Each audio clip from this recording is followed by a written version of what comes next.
pohon besar ini sering dikeramatkan, dihindari, bahkan ditakuti. Tapi, apa jadinya jika justru ia adalah penyelamat ekosistem yang paling diam-diam bekerja? Pernahkah terpikir, kenapa pohon beringin tumbuh megah di tempat-tempat tertentu? Dan mengapa ia dianggap tak boleh ditebang? Mungkin, ini bukan soal mistis, melainkan soal logika alam yang terlupakan.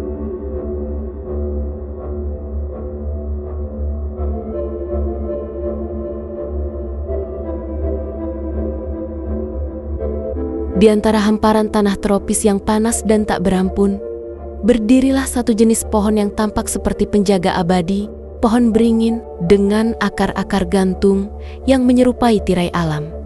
Batang yang tebal dan berliku, serta tajuk yang melebar, seakan memayungi semesta kecil di bawahnya.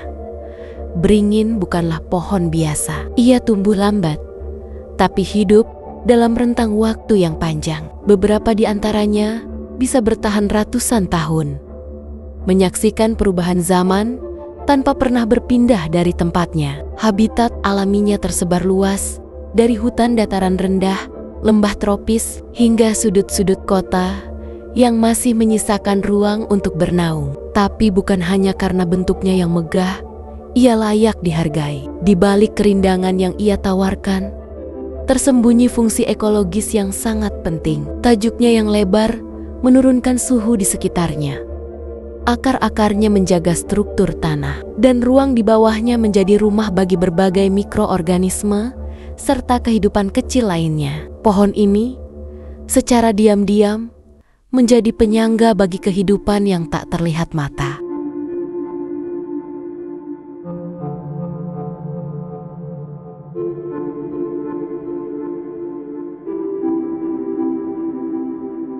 Tidak banyak yang menyadari bahwa pohon beringin tidak hanya berdiri sebagai peneduh, tapi juga bekerja sebagai pompa air alami yang terus beroperasi tanpa henti. Keajaiban ini dimulai dari sistem akarnya yang kompleks, akar tunggang dan akar gantung. Dua komponen yang tampak sederhana, namun menyimpan fungsi ekologis yang luar biasa. Akar tunggang pohon beringin menjulur jauh ke dalam tanah, menembus lapisan demi lapisan bumi hingga mencapai sumber air yang lebih dalam. Sementara itu, akar gantung yang menjuntai dari cabang-cabang atas bukan hanya sekedar ornamen alam yang membuatnya terlihat mistis. Akar ini sesungguhnya memiliki kemampuan menyerap kelembaban dari udara atau dari permukaan tanah saat hujan turun. Dengan dua sistem akar ini, beringin bekerja seperti spons dan jaringan kapiler, sekaligus menyerap, mengalirkan, dan menyimpan air untuk digunakan kapanpun dibutuhkan. Salah satu proses ilmiah yang terjadi di dalam pohon beringin dikenal dengan istilah hydraulic lift. Ini adalah fenomena ketika akar dalam menarik air dari kedalaman tanah saat malam hari, ketika transpirasi hampir berhenti, dan kemudian mendorong air tersebut ke akar-akar yang lebih dangkal. Air ini lalu tersedia bagi tanaman kecil lain di sekitar beringin yang tidak mampu menjangkau sumber air bawah tanah. Ini bukan hanya proses yang efisien, tapi juga bentuk kerjasama ekosistem yang alami dan nyaris tak terlihat. Efek dari proses ini begitu terasa pada kelembaban tanah sekitar. Di bawah pohon beringin, tanah cenderung lebih basah. Bahkan di musim kering, suhu di sekitarnya juga lebih rendah dibanding area terbuka, karena kelembaban dan tajuk lebar pohon bekerja bersama menciptakan mikroklimat yang lebih sejuk dan stabil. Inilah mengapa beringin kerap ditemukan di alun-alun kota zaman dulu atau di sumber-sumber mata air. Ia menciptakan kenyamanan alami yang tahan lama, tanpa teknologi, tanpa suara, dan tanpa pamrih. Pohon beringin telah sejak lama menjadi pengatur air dan penyeimbang suhu di lingkungan tempat ia tumbuh. Ia bukan hanya bagian dari lanskap, tapi juga sistem hidup yang menopang keseimbangan mulai dari akar, udara, hingga kehidupan lain di sekitarnya.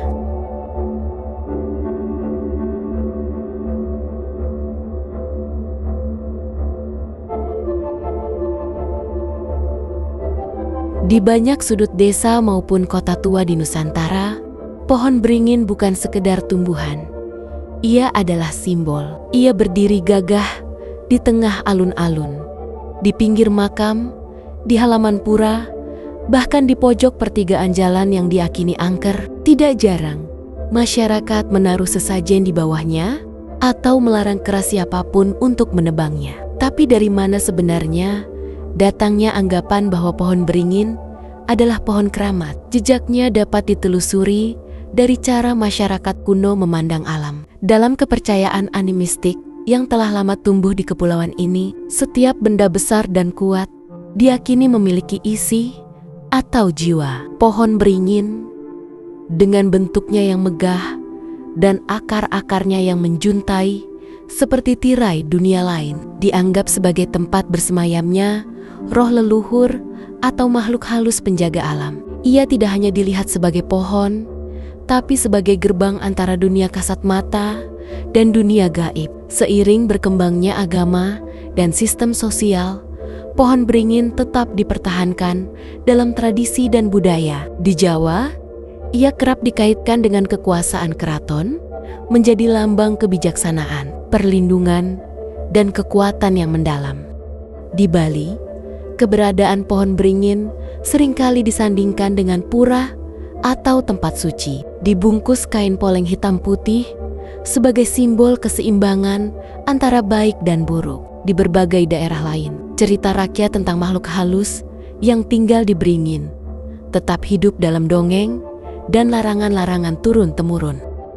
Namun, bila ditelusuri lebih dalam, di balik anggapan mistis itu terdapat mekanisme sosial yang jauh lebih fungsional. Pelestarian masyarakat tradisional yang mungkin belum memiliki konsep ekologi atau konservasi secara ilmiah, menciptakan sistem kepercayaan yang efektif untuk menjaga keberadaan pohon-pohon besar ini. Dengan mengaitkannya pada dunia gaib, secara tidak langsung mereka membentengi pohon beringin dari penebangan dan perusakan. Analisa ini diperkuat oleh pola yang muncul di banyak kebudayaan. Apa yang dianggap suci atau ditakuti cenderung dipertahankan. Ketika seseorang meyakini bahwa menebang pohon beringin akan membawa sial, maka ia pun enggan menyentuhnya, sekalipun bukan karena paham manfaat ekologisnya. Dalam hal ini, mitos bukan bentuk kebodohan, melainkan strategi pelestarian budaya dan alam yang cerdas dalam konteksnya. Maka wajar jika banyak orang dulu dan bahkan sekarang menyebut pohon beringin sebagai pohon angker. Ketakutan itu secara tak langsung justru menjadi pagar tak terlihat yang menyelamatkan pohon-pohon tua ini dari hilang ditelan zaman. Pertanyaannya sekarang, ketika pengetahuan modern telah berkembang, masihkah kita memerlukan mitos untuk menjaga yang semestinya kita jaga karena logika dan kesadaran?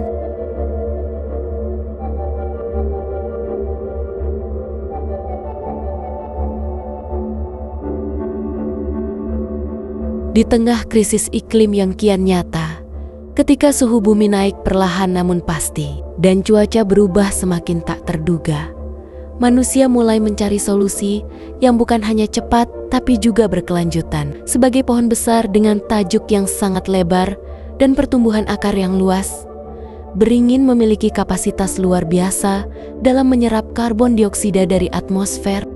Karbon yang menjadi penyumbang utama efek rumah kaca ditangkap oleh daun-daun lebatnya dalam proses fotosintesis, lalu disimpan dalam batang, akar, dan daun. Tidak seperti tanaman kecil yang menyerap karbon dalam jumlah terbatas dan untuk waktu singkat, beringin melakukannya dalam skala besar dan jangka panjang. Ia bukan hanya paru-paru kecil di tengah kota, tapi bisa menjadi paru-paru raksasa yang membantu menstabilkan komposisi udara di sekitarnya.